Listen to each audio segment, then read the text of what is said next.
What's going on, Nerd Squad, and welcome back. Peter Parker, he's so adorable. He means well. I mean, he's known as the friendly neighborhood Spider-Man for good reason. And with great power comes great irresponsibility. I mean, just because you shoot webs doesn't mean you're gonna make all the right calls. After all, he is just a young boy. So I figured we can break down 10 more of the worst things Spider-Man has done, be it intentionally or unintentionally. So without further ado, I'm Taylor McWatters and you are you. Let's dive in. Kicking off the list at number 10, put on a show.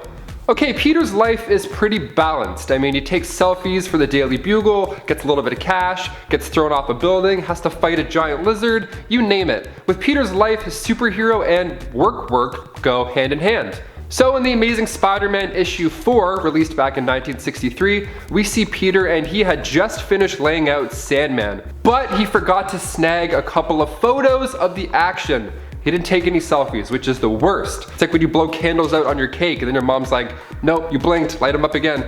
Gotta keep trying this, it's for the scrapbook, let's go. Then you're like, I'm tired. So Peter grabs sand, like just sand off the ground, tosses it up in the air, and then punches through the sand. He's like, yeah, people are gonna buy this, it's the Sandman. And then people do buy it. What a liar. He comes back in all cool, out of breath, like, good people, you can breathe easy. Meanwhile, his Instagram is just popping off with likes. God, what a liar. I mean, you gotta do what you gotta do. You gotta get clout. You gotta get that super clout. And before we list off some more of Peter's dark days, if you guys could go ahead and toss us a thumbs up, because it really helps us out here at the studio. If we get enough likes, they won't kill me. Number 9. Giving away EDITH. Following the events of Avengers Endgame, aka the Snappening, we see Peter Parker trying to move on in a very new world, while mourning the loss of a co-worker and father figure that is Tony Stark. He wants to just live a normal life. He wants to go away on a trip with his friends and not have any moons hucked at him from any Titans. So after trying to ghost Nick Fury in the process, he's handed down EDITH, Tony's sweet AI glasses. After a mix-up that almost had his classmate executed by one of Tony's drones, he decides that the handsome, caped, random Jake Gyllenhaal that just came out of nowhere as Mysterio is a safe bet for the tech. I mean, he looks great in the glasses, but like, it's Jake Gyllenhaal, he's gonna look great in anything. But come on, Peter, you think after toying with Stark's suit years before that maybe it's a little bit too much responsibility? I'll get into that later. Number 8, the Betty Brant affair. Hey, Betty.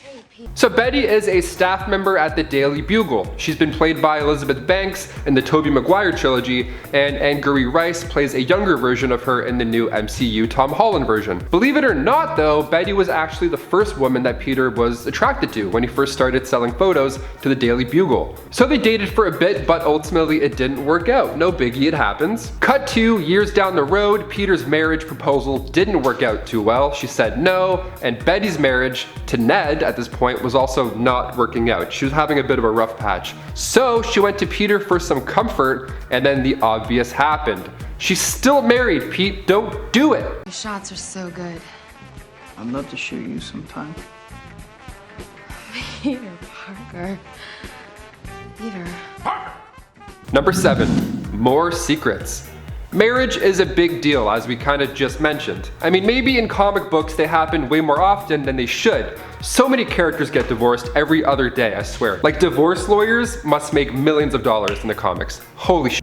But the whole point of a proper marriage is to have everything out there on the table, right? You have to know everything about your significant other. No secrets. I mean, sure, if you're Spider-Man, you have to keep some things to yourself, like the fact that you're Spider-Man. Because maybe your friends will go and say something and then the Green Goblin will hear and then he'll blow up your house or something, or toss your aunt out of a window. I get it. But MJ already knew about Peter Parker being Spider-Man. Of course she did. So right after he had resumed taking on the mantle of the webhead again, he failed to fill in MJ. Yeah, he told her he'd quit and then he didn't tell her that he was, not quitting anymore. Like, dude, she already knew before. Stop making up lies. What are you, Walter White? It's very obvious you're up to something. Everybody's onto it. Number 6, blackmail for a date. So that One More Day storyline that has been mentioned before in our channel that I'll talk about a little bit more at the end of this list is a pretty pivotal moment in Spider-Man comics. So after this deal had taken place, Spider-Man was now single and ready to mingle. So in Miss Marvel issue 34, we see a new Peter bump into Miss Marvel. And she's in the middle of this sketchy and totally unplanned mission, as Peter puts it, with the CIA. And she can't use her powers, and she's currently on the run from Norman Osborn, who turned S.H.I.E.L.D. into Hammer at this point. It's wild. So bumping into Peter was pretty ideal at this point. He webbed her to safety, all the while they bickered at each other trying to figure out what's going on, what they're up to, what their real intentions are. And then Carol thanks him with a super knee, bam, right between the legs, and then explains to Peter that she needs his help, which is a good order. That's how you do things in that order. I need help. Can you drive me to the airport? If I do this, says Pete, then I want a date with you, which we see come to fruition 13 issues later. So when Carol responded surprised, he even acknowledged that he didn't realize he was gonna say that until it came out. Cool, maybe it just slipped out. But then once she leaves and agrees to it, he's like, yo, I think I just got a date, score. Come on, Pete. A lot of come on Pete's in this, eh? A lot of just what are you doing, dude? Number 5, truce? Question mark? So at some point it's fair to make a truce, okay? Maybe the conflicts just don't have realistic expectations, and then both parties are like, you know what, this has gone on way too long, let's just call it, no hard feelings. Bam. Like Spider-Man 3, when Pete and Harry teamed up to save the day against Venom and Sandman. That was a great moment. Moviegoers were thrilled to see the end of Bad Boy James Franco and Bad Boy Tobey Maguire. Like, just stop dancing and snapping at people. Just fight. I don't know. But in the comics, he made a pretty questionable truce with Venom. And it all happens in the Amazing Spider-Man 375. Spider-Man's parents get kidnapped by Venom. So he's like, no problem. I'll just roll up with your ex-wife. What's up? Let's make a deal. What do you got? So Spider-Man saved her life, so in return, a truce was to be made. I mean, sure, this was the kickoff to Venom becoming an anti-hero, and then he can have his own run, but also, it's Venom, you know?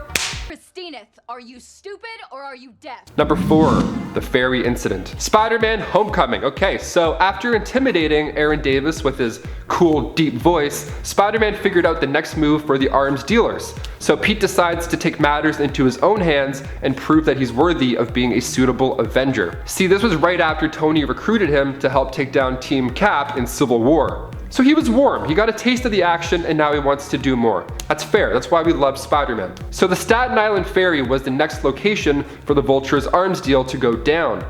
Let's do it, we got the intel, we're rolling in. So he says some quips, webs a few bad guys up, but the Vulture's Chitauri weapon was just too much for Peter to handle, resulting in the ferry to split in half. Right down the middle too, not even like Titanic.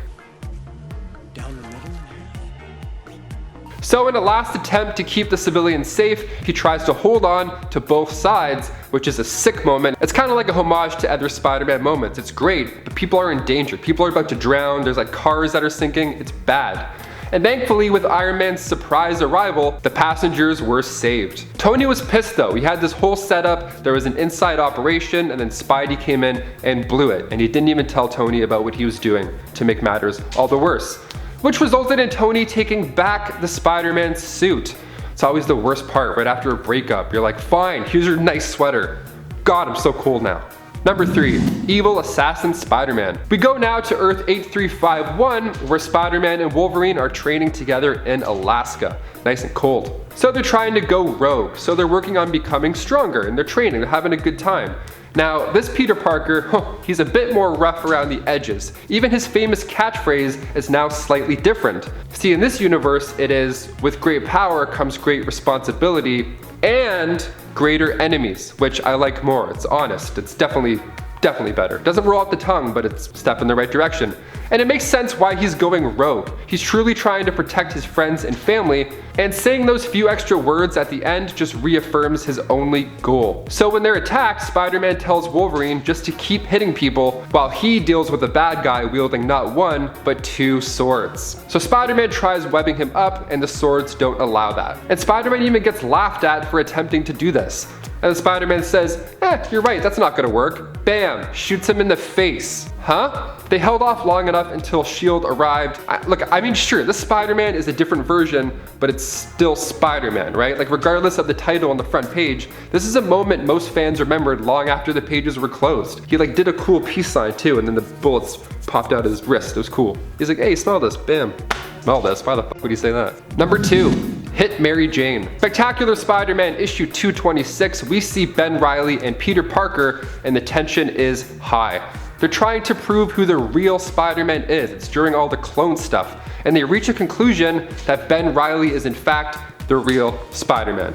He is the real father. He is the father. Peter doesn't respond to this well at all. He's upset, obviously. He's watching his entire life basically get stolen in front of him. And then MJ tries to get in the middle, you know, and cool everything down, and Peter instinctively just brushes her off, yelling to leave him alone. Now, you can't really brush somebody off of you when you can lift, I don't know, a bus. He's strong, he's really strong. So him just doing that in a matter of rage, she went flying. And to make matters somehow worse, she was pregnant.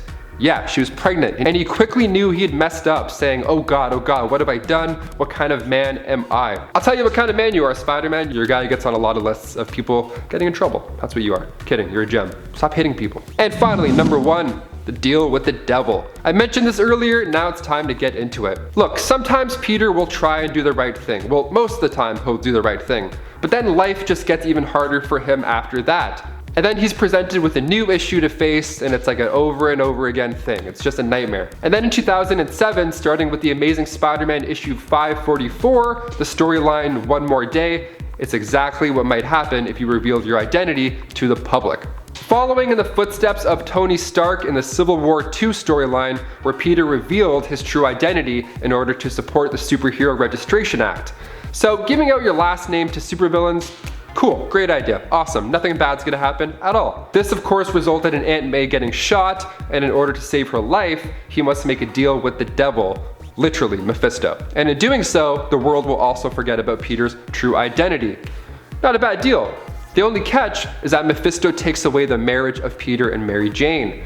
And I don't mean a quickie divorce and he's like, hey, sign here, poof. No, I mean it never happened. The relationship is gone, and at the turn of a page, the marriage was just no more. All those memories, all those moments, gone just like that. Well, there you have it, guys. Which of these Spider-Man moments are just unforgivable? I mean, I know he does many, many good deeds, but it's nice to reflect on some dark moments, you know? Nobody's perfect.